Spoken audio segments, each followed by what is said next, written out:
యుద్ధంపై Iran వెనక్కి తగ్గేలా లేనట్టుగా కనిపిస్తోంది. మరొక 5 ఏళ్లైనా కూడా యుద్ధం కొనసాగిస్తామంటూ ప్రకటిస్తోంది. ఇరాన్లోని అన్ని వ్యవస్థలను నాశనం చేశామన్న Donald Trump కామెంట్స్పై Iran మండిపడుతోంది.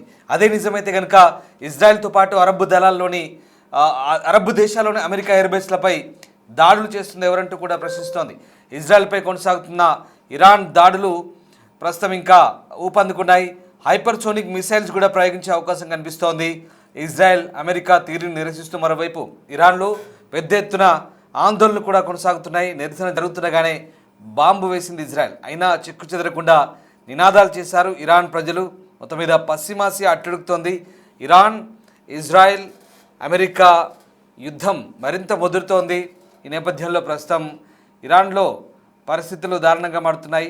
Central టెహ్రాన్లోని Shaheed square వద్ద జరిగినటువంటి ప్రదర్శనలో చాలామంది నిరసనకారులు అక్కడ గుమిగూడినప్పుడు అక్కడే ఆ ప్రాంతానికి సమీపంలో కొన్ని మీటర్ల దూరంలో ఒక డ్రోన్ అటాక్ చేసిన దృశ్యాలు ప్రస్తుతం మనకు కనబడతా ఉన్నాయి.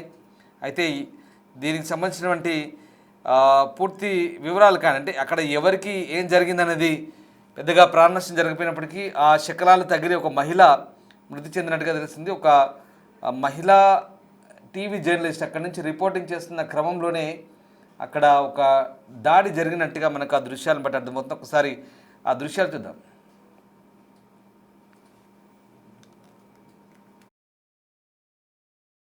Today to show our support to the oppressed people of Palestine and to against Israel.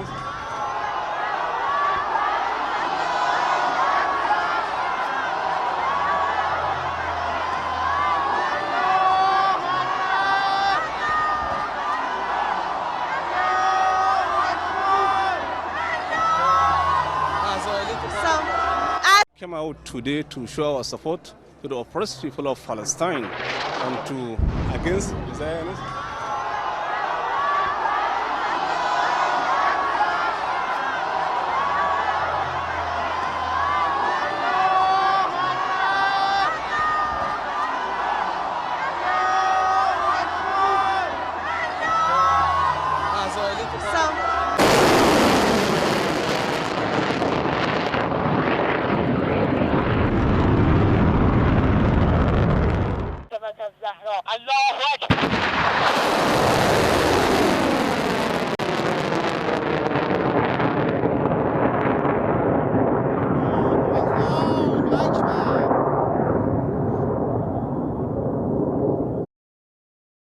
మరోవైపు ఇరాన్ హైపర్సోనిక్ మిసైల్స్ను కూడా ప్రయోగించే అవకాశం ఉన్నట్టుగా తెలుస్తుంది. గతంలో కూడా ఇరాన్ ఇజ్రాయెల్పై 2025 జూన్లో కూడా హైపర్సోనిక్ మిసైల్స్ ప్రయోగించినట్టుగా కూడా ప్రకటించింది. ఈ నేపథ్యంలో ఫతా-1, ఫతా-2 లాంటి విధ్వంసకర క్షిపణులను ఇరాన్ తన అమ్ముల పొదిలోంచి తీసి ప్రయోగించే అవకాశం కనిపిస్తోంది. ఇవి గాలి వేగం కంటే ధ్వని వేగం కంటే అత్యంత ఎక్కువ స్థాయిలో వేగంగా ప్రయాణించి శత్రు లక్ష్యాలను రాడార్లను కళ్ళు కప్పి ఆ టార్గెట్లను ఛేదించగల మిసైల్స్గా చెప్తారు. అత్యంత ప్రమాదకరమైన ఫతా-1, ఫతా-2 క్షిపణులకు విధ్వంసకర క్షిపణులుగా పేరుంది. అయితే ఇవి ప్రయోగిస్తే ఖచ్చితంగా వీటిని ప్రయోగిస్తే ఇజ్రాయెల్ విధ్వంసం తప్పదనే వాదనలు కూడా వినిపిస్తున్నాయి. వీటిని మరి ఇజ్రాయెల్ ఎయిర్ డిఫెన్స్ సిస్టమ్స్ అయినటువంటి డేవిడ్ స్లింగ్, యారో వ్యవస్థలు ప్రస్తుతం ఇంటర్సెప్ట్ చేస్తున్నట్టుగా తెలుస్తోంది. సో మొత్తం మీద భారీ విధ్వంసమే జరిగేలా కనిపిస్తుంది. ఇరాన్ దగ్గర భారీగా ఆయుధ నిల్వలు ఉన్నట్టుగా కూడా సమాచారం అందుతోంది. ఇందుకు కారణం వాళ్ళు ఇంకా కొన్ని నెలల పాటు, సంవత్సరాల పాటైనా యుద్ధం చేస్తామనడానికి ఈ వ్యాఖ్యల నిదర్శనంగా కనిపిస్తున్నాయి. హర్ముజ్ జలసంధి మీదుగా రాకపోకలు స్తంభించిన వేళ ఇరాన్ సైన్యం ఒక సంచలన వీడియో అయితే విడుదల చేసింది. ప్రస్తుతం తాము హర్ముజ్ దగ్గర మోహరించిన సూసైడ్ డ్రోన్ బోట్లు అండర్గ్రౌండ్ మిసైల్ సిటీలో అంటే కామికాజ్ ప్రాంతంగా దాని పేరు పెట్టారు. మోహరించిన ఈ కామికాజ్ డ్రోన్ బోట్లో అలాగే అండర్గ్రౌండ్ మిసైల్ సిటీలో పెద్ద సంఖ్యలో సిద్ధంగా ఉన్నాయని చెప్తున్నారు. పొడవాటి భూగర్భ బంకర్లో పెద్ద సంఖ్యలో ఈ డ్రోన్ బోట్లు ఒకదాని వెంట మరొకటి పెట్టి ఉన్న వీడియోతో ఇరాన్ ప్రభుత్వ టీవీ ఛానల్ వార్తా కథనాన్ని ప్రసారం చేసింది.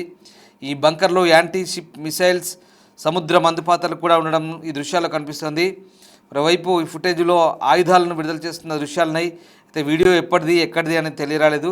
ఇరాన్పై అమెరికా ఇజ్రాయెల్ దాడుల తర్వాత ఆయుధాల విడుదల వీడియోని తీశారా, అంతకుముందే తీశారా అనేది తెలియాల్సి ఉంది.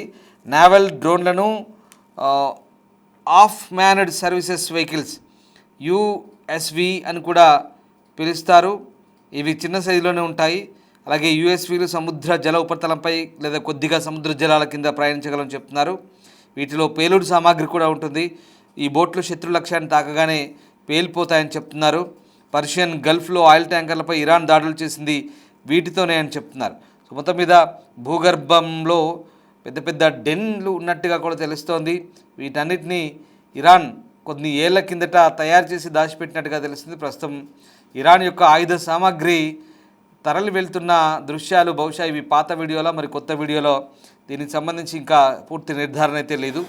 అయితే మరోవైపు గత నెల 28న అమెరికా ఇజ్రాయెల్ చేపట్టిన సంయుక్త దాడులు, దానికి ఇరాన్ ప్రతీకార చర్యలతో పశ్చిమాసియాలో ప్రస్తుతం భయానక పరిస్థితులు నెలకొన్న వేళ యుద్ధం రోజురోజుకి సంక్లిష్టమవుతుంది. దీంతో యుద్ధం చేస్తున్న ఇజ్రాయెల్, అమెరికా, ఇరాన్తో పాటు ప్రపంచం మొత్తం భారీ మూల్యాన్ని చెల్లిస్తున్న పరిస్థితి కనబడుతుంది. హర్ముజ్ జలసంధిలో రవాణా ఆగిపోవడంతో చమురు ధరలు కూడా బగ్గుమంటున్నాయి.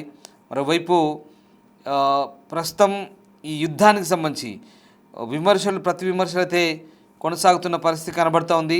ప్రపంచంలోనే అత్యంత శక్తివంతమైన ఆర్మీగా చెప్పుకునే అమెరికా ఇప్పుడు తన ఆయిల్ ట్యాంకర్ నౌకల రక్షణ కోసం ఇతర దేశాలను తన చిరకాల శత్రువైన చైనాను కూడా బతిమాలే స్థాయికి ట్రంప్ దిగజారిపోయారంటూ ఇరాన్ విదేశాంగ శాఖ ఒక ప్రకటన చేసింది. పశ్చిమాసియాలో తన పట్టుకోల్పోతున్న అమెరికా మిత్రదేశాల చుట్టూ ప్రదక్షిణలు చేస్తుందంటూ ఇరాన్ మీడియా చెప్తోంది. మరోవైపు హర్ముజ్ జలసంధిని దాదాపు ఇరాన్ నియంత్రించడంతో ప్రపంచవ్యాప్తంగా చమురు సరఫరాపై తీవ్ర ప్రభావం అయితే కనిపిస్తోంది.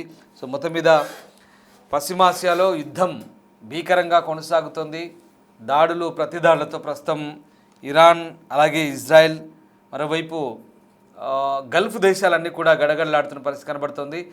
ఇరాన్ ప్రయోగిస్తున్న దాడులతో ఇజ్రాయెల్లోని జెరూసలేం, టెల్ అవీవ్, హైఫా అలాగే ఇలాట్ లాంటి ప్రదేశాలు గడగడ వణికిపోతున్నాయి. భారీగా ఆ ప్రాంతంలో క్లస్టర్డ్ బాంబులు కూడా వాడుతున్నట్టుగా తెలుస్తుంది. మరోవైపు మిసైళ్ళు భారీగా ప్రయోగించడంతో ఒక్కసారిగా వాటిని ఇంటర్సెప్ట్ చేయడం కూడా కష్టంగా మారుతున్నట్టు తెలుస్తుంది. ఒక్కసారిగా మిసైళ్ల వర్షం కురిపిస్తున్నారు. వందల సంఖ్యలో డ్రోన్లను మిసైళ్లను ప్రయోగించడంతో ప్రజలంతా కూడా బిక్కుబిక్కుమంటూ గడుపుతున్న పరిస్థితి కనబడుతోంది. అలాగే మరోవైపు అమెరికా, ఇజ్రాయెల్ జరుపుతున్న సంయుక్త దాడిలో ఇరాన్లో ప్రాణ నష్టం అధికంగా జరుగుతోంది. సెంట్రల్ ఇరాన్ అయినటువంటి ఇస్ఫహాన్ సిటీలో రెండవ అతిపెద్ద నగరమైన ఇస్ఫహాన్లో జరిపిన దాడిలో కూడా తాజాగా చాలామంది మృతి చెందినట్టుగా తెలుస్తుంది. టెహ్రాన్లో కూడా మృతుల సంఖ్య పెరుగుతున్నది. ఇప్పటివరకు 1500 మందికి పైగా చనిపోయినట్టుగా తెలుస్తోంది. ఇంకా వేలాది మంది గాయపడ్డట్టుగా సమాచారం. అటు లెబనాన్పై కూడా దాడి భీకరంగా జరుగుతోంది. దక్షిణ తూర్పు లెబనాన్పై జరుపుతున్న దాడిలో ఇప్పటివరకు 800 మంది పైగా మృతి చెందినట్టుగా సమాచారం అంతోంది. హెజ్బుల్లాపై కూడా భీకరంగా దాడులు చేస్తున్న ఇజ్రాయెల్. మొత్తం మీద దాడులు ప్రతిదాడులతో పశ్చిమాసియా అంతా కూడా అట్టుడుకుతోంది.